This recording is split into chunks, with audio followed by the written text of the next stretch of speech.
Mom and me and my brother moved out here, right next door to my grandparents. This is the house we're sitting in. It's my grandparents' home. And we moved into the house which is right next door, which was built by my great-grandparents.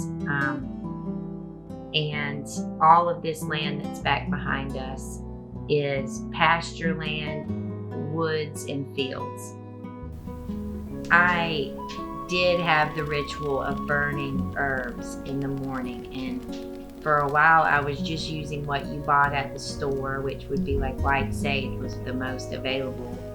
And as beautiful and as wonderful as it is, I don't have a connection to that herb. I've not seen it growing wild. I've not smelled it. I didn't grow, That's when I was like, okay, let me start exploring what's around here. Tons of cedar, tons of juniper, tons of cypress. And then you go into these other herbs that you can grow or gather. And so I started making my own. And then there was just this huge interest once I posted about it on my personal page. People thought they were beautiful. Sometimes people didn't even know that I had made them to burn.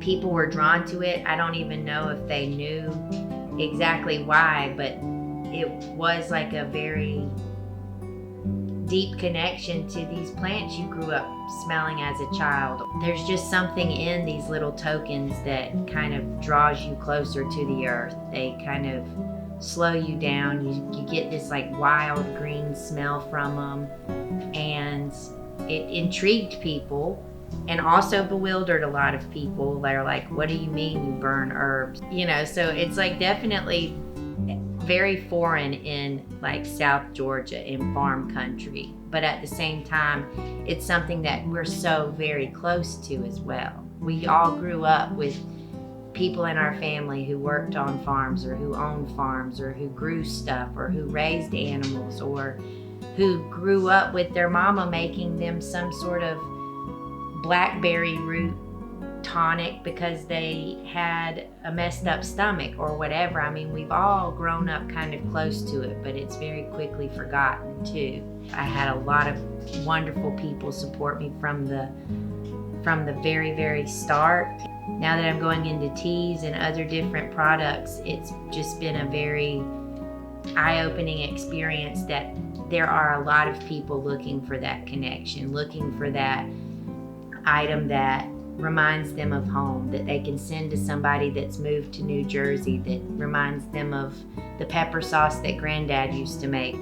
It's a very softening and a very deep, work. Something about people, even if they have zero idea of what the heck to do with one of these bundles, there's just something beautiful about them, something kind of wild, something different. It makes you have this different kind of appreciation. You might have a bundle and then you're driving down the road and you see that rabbit tobacco that's in the bundle, and then all of a sudden this whole new world is just in the ditch. When you're walking, you're looking for this plant or that plant, and it truly just opens up an entirely different world, back like when we were kids, when just exploring and adventuring all day long.